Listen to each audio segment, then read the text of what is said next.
យប់នេះខ្ញុំសរសេរសំបុត្រមួយច្បាប់សរសេរឈ្មោះអ្នកនៅលើក្រដាសខ្ញុំសរសេររហូតទឹកភ្នែកស្រលើអក្សរតែចុងក្រោយសំបុត្រនោះមិនបានផ្ញើទៅអ្នកទេ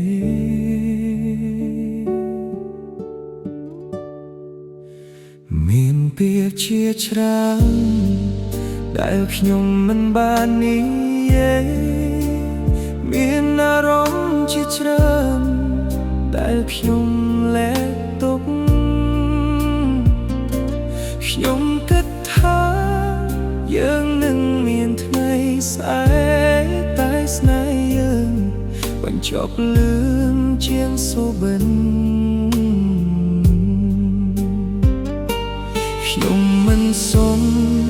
ឲ្យអ្នកត្រឡប់វិញខ្ញុំគ្រាន់តែនឹកអ្នករាល់ថ្ងៃសំបុត្រដែលមិនបានផ្ញើពោពេញដោយទឹកភ្នែក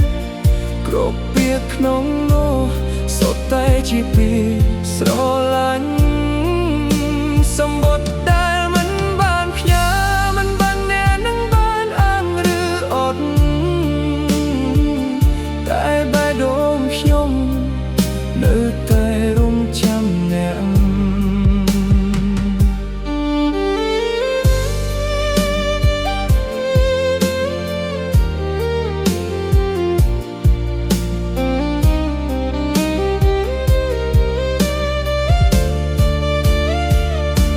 ខ្ញុំទុកវាក្នុងថតទូចាស់រាល់ពេលបើកមើលទឹកភ្នែកក៏ហូរ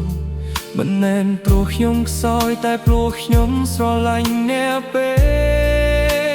កបើថ្ងៃណាមួយ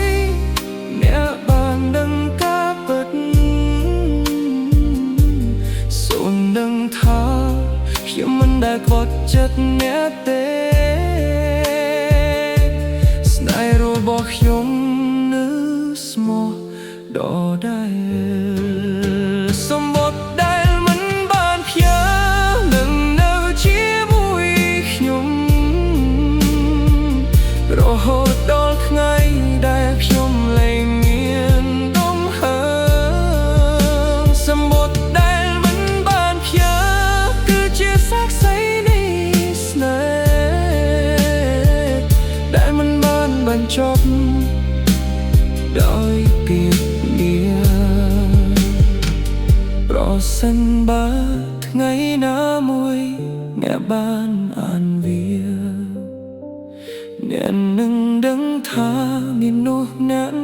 ដែលស្រឡាញ់អ្នកអស់មួយជីវិត